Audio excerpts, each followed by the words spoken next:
Saya Bekalung Hapsara, Komisioner Komnas HAM Republik Indonesia. Dalam kesempatan yang baik ini, saya ingin mengajak kawan-kawan semua, saudara-saudara semua, untuk bersama-sama ikut aktif dalam aksi penghapusan kekerasan terhadap perempuan. Kenapa aksi ini penting? Karena menurut Komnas Perempuan, tahun lalu, tahun 2019, terdapat lebih dari 400.000 kasus kekerasan terhadap perempuan. Satu jumlah yang sangat besar untuk bangsa yang dikenal sangat ramah dan manusiawi ini. Yang pertama. Yang kedua, dengan ikut bersama-sama melakukan aksi penghapusan terhadap kekerasan terhadap perempuan, berarti kita bersama-sama merawat ibu bumi. Karena perempuan adalah ibu yang menghidupi kita, merawat kita seperti layaknya bumi yang kita tinggali.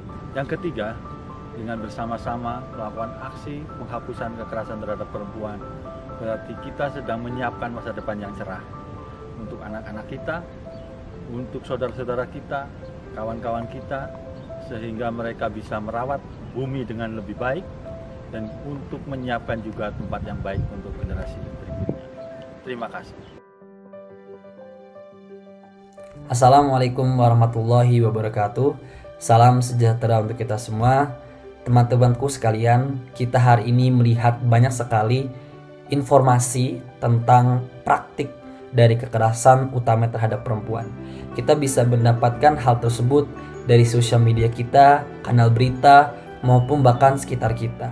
Di situ sangat memprihatinkan karena tipenya bisa jadi dari kekerasan fisik dan juga verbal, dan bahkan menimbulkan kematian. Saya khawatir bahwasannya ini akan mengancam harkat dan martabat manusia, terutama pada perempuan. Padahal kita semua lahir ke dunia ini dalam kondisi dan juga derajat yang sama. Di situ saya melihat kita memiliki urgensi untuk menghapus bahkan mencegah dari kekerasan utama terhadap perempuan.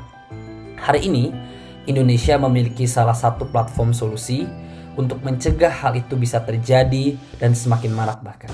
Kita memiliki rancangan undang-undang penghapusan kekerasan seksual, dan di mana di situ terdapat pencegahan, rehabilitasi, dan juga platform pendidikan untuk mencegah terjadinya tindak dari praktik kekerasan seksual yang ada di Indonesia. Oleh karena itu, di sini saya ingin mengajak kepada seluruh stakeholders, kepada seluruh lapisan masyarakat, kita harus sadar dan mengingatkan satu sama lain bahwasannya tidak boleh ada praktik terhadap kekerasan perempuan apapun bentuknya. Dan juga kita harus mendukung upaya-upaya yang mana menuju penghapusan kekerasan apapun bentuknya, termasuk verbal dan juga fisik, seperti itu.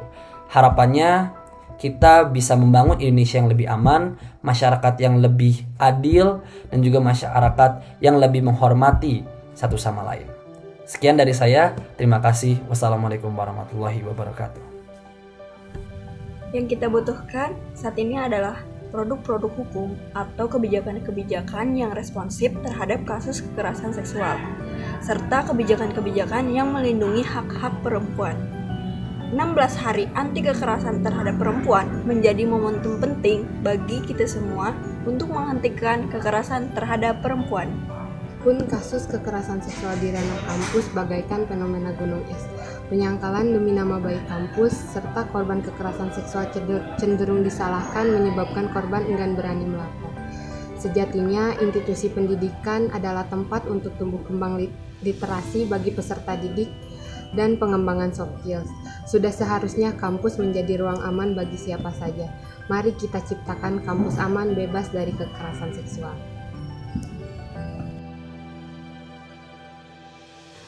Kekerasan seksual tidak dapat dibenarkan oleh siapapun dan dalam aspek apapun. Sementara itu, jumlah korban kekerasan seksual terus meningkat setiap harinya.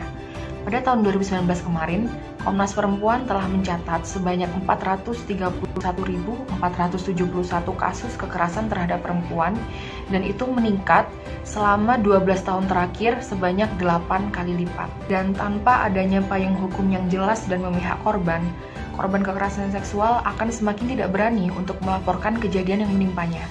Mereka tidak mendapatkan kepastian akan hukum, kepastian akan keadilan, kepastian akan pemulihan, dan kepastian tidak akan terjadi tindak kekerasan seksual yang berulang. Padahal, hadirnya negara untuk mementingkan korban kekerasan seksual adalah kewajiban konstitusional.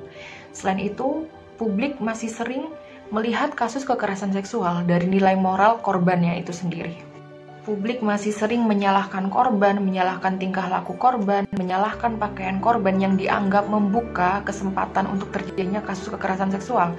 Tapi publik tidak fokus bahwa hal tersebut adalah kesalahan pelaku sepenuhnya. Dan tidak jarang juga, korban seringkali mendapatkan reviktimisasi, sedangkan pelaku tidak pernah mendapatkan efek jera atas perbuatannya. Maka dari itu, dalam peringatan 16 Hari Anti Kekerasan Terhadap Perempuan atau 16 HAKTP ini, saya mengajak kawan-kawan sekalian untuk bersama-sama bersolidaritas untuk membangun pemahaman publik agar korban kekerasan seksual bisa mendapatkan dukungan dari masyarakat sekitar. Harapannya kita dapat berkolektif untuk menghapus segala bentuk kekerasan terhadap perempuan. Sahkan RUU PKS, hidup korban, jangan diam, lawan.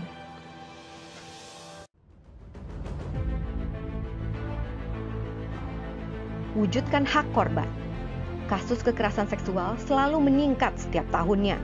Dalam kurun waktu 12 tahun, kekerasan terhadap perempuan meningkat sebanyak hampir 800% atau 8 kali lipat.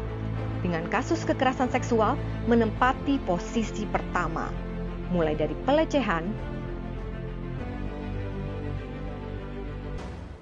perkosaan,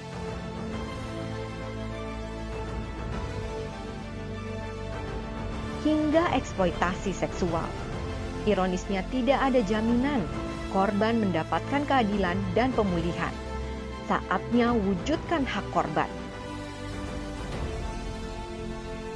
Gerak bersama, jangan tunda lagi, sahkan rancangan undang-undang penghapusan kekerasan seksual.